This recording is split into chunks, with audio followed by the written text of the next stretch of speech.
Assalamualaikum warahmatullahi wabarakatuh. Bismillah, alhamdulillah, asyhadu an la ilaha illallah wa asyhadu anna Muhammadar Rasulullah sallallahu alaihi wasallam wa ala alihi wa ashabihi amma ba'da. Perkenalkan, nama saya Muhammad Fuad Abdul Baqi.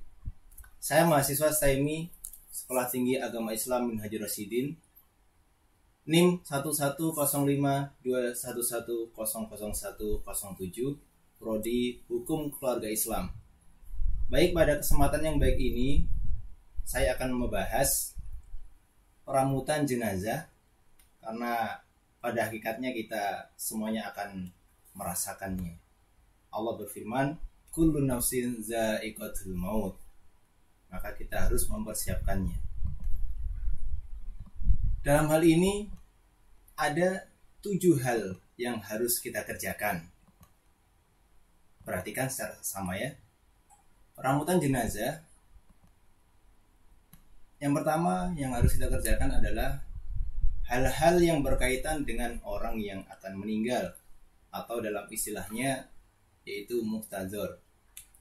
Kemudian memandikan jenazah, mengkafani jenazah, sholat jenazah, membawa jenazah dan mengantarkannya, tasyid, kemudian mengubur jenazah, dan yang terakhir hal-hal yang sampai dan bermanfaat bagi mayit. Nah, yang pertama adalah hal-hal yang berkaitan dengan orang yang akan meninggal, muhtadzor. Ini kita juga harus mengerti ini ya. Disunahkan untuk hadir pada orang yang sakit parah atau orang yang akan meninggal dunia. Jadi hukumnya sunnah ya, ada pahalanya. Ketika akan meninggal dunia, ada beberapa hal. Yang pertama adalah menasehatinya supaya husnudon billah. Kemudian mentalkinnya, diajarkan mengucap kalimat la ilaha illallah di kalimat terakhir yang dia ucapkan. Kemudian yang ketiga adalah menghadapkan ke arah kiblat. Ini juga penting ini ya. B, ketika sudah meninggal, 1. Memejamkan kedua matanya, mendoakan baik untuk almarhum, almarhumah dan keluarganya, berduka cita atas kematiannya, menutupi seluruh jasadnya, segera mempersiapkan proses pemakamannya, dan juga al-ihtisab, yaitu mencari pahala atas kematiannya. Dianjurkan membuat makanan untuk keluarga yang berduka. Ini sifatnya amru ibahah ya. Nah, kemudian poin selanjutnya adalah ketika akan meninggal. Nah, ini kira-kira ada apa aja ini ya. Ketika akan meninggal dunia, yang harus kita kerjakan di antaranya itu yang pertama menasehatinya supaya husnuzon billah. Karena semata-mata ya ini adalah kodrat dari Allah. Dalam riwayat hadis Sahih Muslim dijelaskan, sami'tu Rasulullah sallallahu alaihi wasallam qabla mautihi bi salasati ayyam yaqul la yamutanna ahadukum illa wa huwa yusinu dhanna billah azza wajalla. Sahih, yang artinya dari Jabir, dia berkata, aku mendengar Rasulullah sallallahu alaihi wasallam bersabda 3 hari sebelum beliau wafat, yang isinya, janganlah salah seorang dari kalian meninggal dunia kecuali dia berbaik sangka kepada Allah azza wa jalla, husnuzon billah. Kemudian setelah kita menasehati, tidak kalah pentingnya juga kita supaya menasihatinya. Dalam hadis juga dijelaskan, qala Rasulullah sallallahu alaihi wasallam, la yajtami'ani fi qalbi 'abdin fi misli hadzal mautin illa a'tahu Allahu ma yarju wa amanahu mimma yakhafu. Riwayat Tirmidzi. Yang artinya Rasulullah sallallahu alaihi wasallam beliau bersabda, tidaklah 2 hal ini berkumpul dalam hati seorang hamba dalam keadaan seperti ini, yakni mendekati kematian, kecuali Allah memberinya apa yang menjadi harapannya dan mengamankannya dari sesuatu yang dia khawatirkan. Hadis riwayat At-Tirmidzi. Nah, ini kita harus paham betul ya. Jadi setiap qadar itu kita senantiasa berhusnudzon billah. Masih dalam pembahasan ketika akan meninggal dunia. Poin yang selanjutnya yang kedua adalah mentalkinnya. Nah, ini juga sangat penting ini ya. Seperti apa itu talqin? Dalam hadis Sahih Muslim dijelaskan, an Abi Sa'idin wa Abi Hurairah qala qala Rasulullah sallallahu alaihi wasallam laqinu mautakum la ilaha illallah. Rasulullah bersabda, tuntunlah orang yang akan mati mendekati kematian agar membaca lafaz la ilaha illallah. Ini benar-benar dituntun, saudara. Jadi harus sabar gitu sampai bisa. Terakhir kalimatnya adalah la ilaha illallah. Nah, kemudian menghadapkannya ke arah kiblat.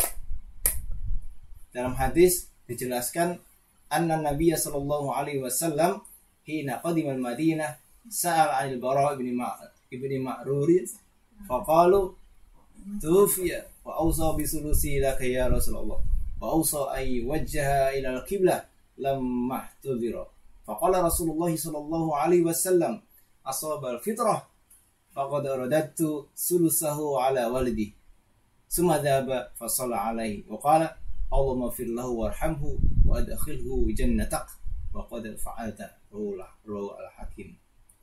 Yang artinya sesungguhnya Nabi Shallallahu alaihi wasallam ketika datang ke Madinah, beliau menanyakan, kan? Nabi menanyakan, nah,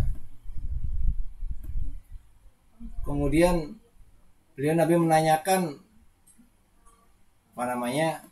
dalam hadisnya itu Rawal Hakim dijelaskan, jadi Nabi ketika datang ke Madinah, beliau menanyakan tentang keadaan Barak bin Makrur. Mereka menjawab, dia telah meninggal dan dia berwasiat dengan sepertiga hartanya untuk engkau ya Rasulullah. Dan dia juga berwasiat agar dihadapkan ke arah kiblat.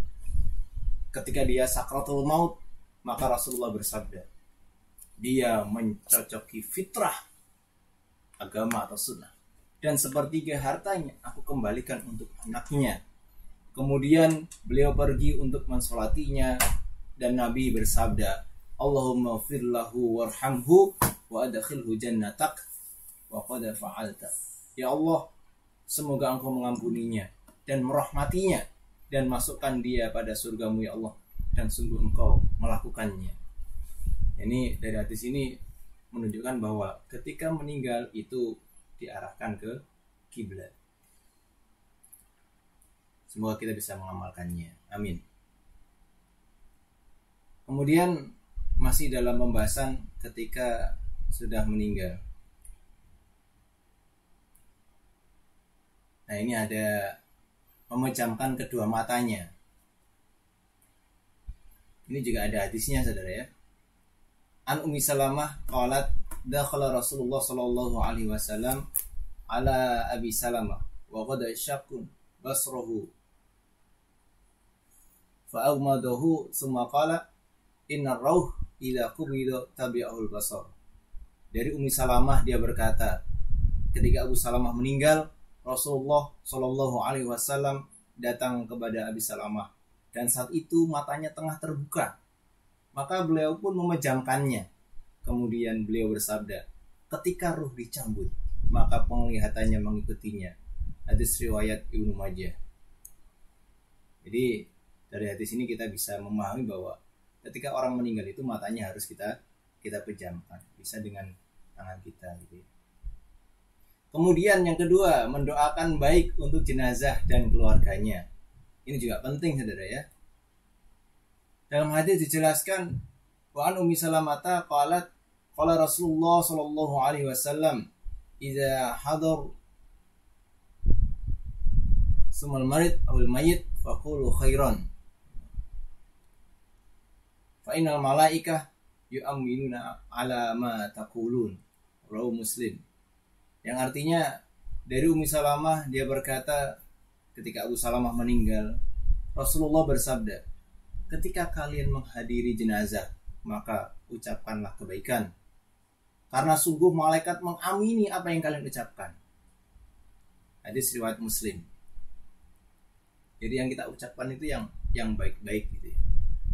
Kemudian yang ketiga, berduka atas kematiannya. Dari dalam hadis Surah Bukhari dijelaskan, An Aisyah radhiyallahu anha qalat lamma ja'an Nabi sallallahu alaihi wasallam qallu bani Harisah wa Ja'far wa bani Rawahah jalasa yu'rafu fihi al-huzn. Dari Aisyah dia berkata, ketika telah tiba di hadapan Nabi sallallahu alaihi wasallam jenazah Ibnu Harisah, jenazahnya Ja'far dan juga Ibnu Rawahah. Beliau Nabi duduk dengan terlihat kesedihannya. Dia menunjukkan sifat belas kasih gitu ya. Berduka atas kematian seseorang. Ini juga dalam fikih muamalah gitu. Dalam beramal ini juga penting ya, antara hamba dengan hamba untuk menjaga perasaan. Yang keempat, menutupi seluruh jasadnya. Hadisnya dalam Sahih Bukhari dijelaskan, wa an Aisyah qalat inna Rasulullah sallallahu alaihi wasallam ina tufiya sujiya biburdin hibaratin. Yang artinya dari Aisyah radhiyallahu anha, sesungguhnya ketika Rasulullah sallallahu alaihi wasallam wafat, beliau ditutupi dengan kain hibarah, yaitu kain yang direnda atau bergaris. Jadi ditutupin. Nah, yang kelima ada yaitu segera mempersiapkan proses pemakamannya. Jadi jangan sampai mayitnya sudah siap dikubur, kuburannya belum siap. Ini jangan sampai ya, karena repot nanti. Dalam hadis jelaskan Nabi Hurairah radhiyallahu anhu dari Nabi sallallahu alaihi wasallam qala asri'u bil jinazati fa in taku salihatun fa khair tuqaddimunha ilaih wa iyyaku siwa dzalik fasyarrun tad'unahu an riqabikum. Bukhari sahih.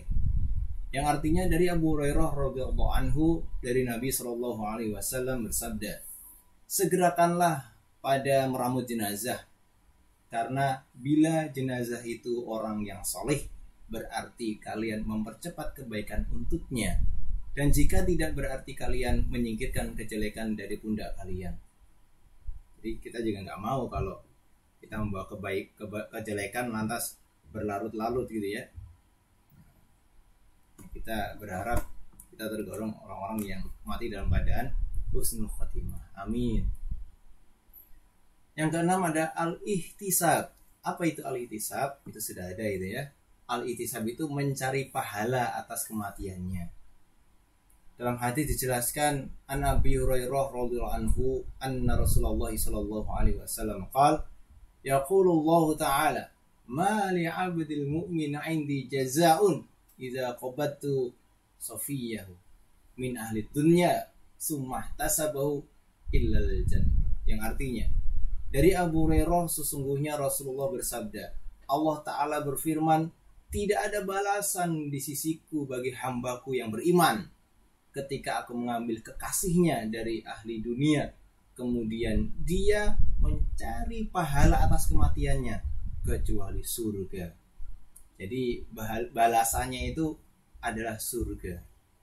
Jadi kita mencari pahala dalam setiap peristiwa yang ada di dunia. Nah, cakep ya. Oke, kemudian ada masih dalam pembahasan al-ihtisab, juga ada dalam Sahih Bukhari. Dan di situ langsung saja ya di garis bawah, lahu salasun lam yablughul hinsa. Ini di garis tebal ya. Jadi yang artinya dari Anas radhiyallahu anhu, beliau berkata, Nabi Shallallahu alaihi wasallam bersabda, tidaklah seorang muslim pun yang ditinggal mati oleh 3 anaknya yang belum balik. Jadi di sini ada lafaz 3 anak yang belum balik, kecuali Allah akan memasukkan dia ke dalam surga karena limpahan rahmatnya kepada mereka. Jadi kuncinya ini apabila bisa sabar. Kalau 1 Pak, bagaimana? Kalau 2? Dalam hadis lain juga dijelaskan, bisa memasukkannya ke dalam surga ketika orang tua itu bisa sabar. Nah, kemudian yang ketujuh, dianjurkan membuat makanan untuk keluarga yang berduka. Karena orang yang lagi berduka itu kan ya perlu dibantu, saudara. Dalam hadis dijelaskan, an Abdullah bin Ja'far qala Rasulullah sallallahu alaihi wasallam, isna'u li ahli Ja'far ta'aman fa innahu qad atahum amrun syaghalahum. Dari Abdullah bin Ja'far, dia berkata, Rasulullah sallallahu alaihi wasallam bersabda, buatkanlah makanan untuk keluarga Ja'far, sesungguhnya telah datang pada mereka perkara yang menyibukkan mereka. Jadi dalam hadis juga dijelaskan, ketika kita menolong orang iman, maka Allah akan menolong kita. Sejatinya seperti itu. Berikut adalah hal-hal yang diperbolehkan ketika takziah. Jadi simpelnya, yang dibolehkan yang kita kerjakan. Kalau tidak boleh ya jangan kita kerjakan. Yang pertama adalah menyingkap dan mengecup wajahnya. Ini yang nggak dibolehkan ya, yang nggak dibolehkan. Dari Aisyah radhiallahu anha, sesungguhnya Rasulullah sallallahu alaihi wasallam, hal-hal yang diperbolehkan. Maaf, ini adalah hal-hal yang diperbolehkan ketika takziah. Berarti yang tidak dibolehkan ya jangan kita kerjakan. Yang boleh adalah menyingkap dan mengecup wajahnya. Dari Aisyah radhiallahu anha, sesungguhnya Rasulullah sallallahu alaihi wasallam datang kepada jenazahnya Utsman bin Maz'un, maka Nabi mengecupnya. Kemudian beliau menangis sampai air matanya terlihat mengalir di kedua lesung pipinya. Masya Allah, menunjukkan rasa cinta dan kasihnya. Kemudian yang kedua, menangisinya dengan tidak berteriak. Nah ini, jadi menangisinya itu tidak dengan berteriak. Jangan sampai teriak-teriak karena itu ada ancamannya. Seperti apa? Ya seperti halnya nangis kemudian merobek-robek bajunya, itu yang nggak boleh. Jadi kuncinya boleh nangis tapi tidak sampai berteriak. Oke? Hal-hal yang wajib dilakukan oleh keluarga mayit. Bagi keluarga mayit, ini supaya diperhatikan. Hal-hal yang wajib diperbolehkan, yang wajib dilakukan oleh keluarga yang berduka. Yang pertama, ridho terhadap qadar, bersabar dan istirja. Jadi hatinya harus ridho, sabar. Mengucap kalimat istirja, innalillahi wa inna ilaihi raji'un. Kemudian yang kedua adalah melunasi hutang-hutangnya, karena hutang tetaplah hutang, gitu ya. Apalagi hutang dengan Allah, harus wajib disaur dibayar. Hal-hal yang diharamkan bagi yang ditinggal. Nah, ini juga tidak kalah pentingnya ini ya, kita supaya tahu ini. Yang pertama ada niyahah. Niyahah itu adalah menangisi jenazah dengan suara keras. Kemudian menampar-nampar pipi, merobek baju dan sejenisnya, yang tadi sudah kita sampaikan sedikit ya. Kemudian mencukur gundul rambut, ini juga nggak boleh, apalagi perempuan. Nah, kemudian ada juga mengumumkan kematian dengan tujuan meratapinya. Sak kampung untuk datang ke rumah kemudian nangis berjamaah, itu tidak dibolehkan. Nah, itulah beberapa hal yang bisa kami sampaikan. Ada muhtadzor, kemudian memandikan jenazah, mengkafani jenazah, sholat jenazah, membawa jenazah dan mengantarkannya, mengubur jenazah, juga hal-hal yang sampai dan bermanfaat bagi mayit. To be continue, insyaallah kita akan bahas. Ada pesan, komentar, silakan dicantumkan di kolom komentar ya. Sebelumnya subscribe my YouTube channel Al-Baqi Official. Jazakumullah khairan. Terima kasih. Assalamualaikum warahmatullahi wabarakatuh. Sekian, bye bye.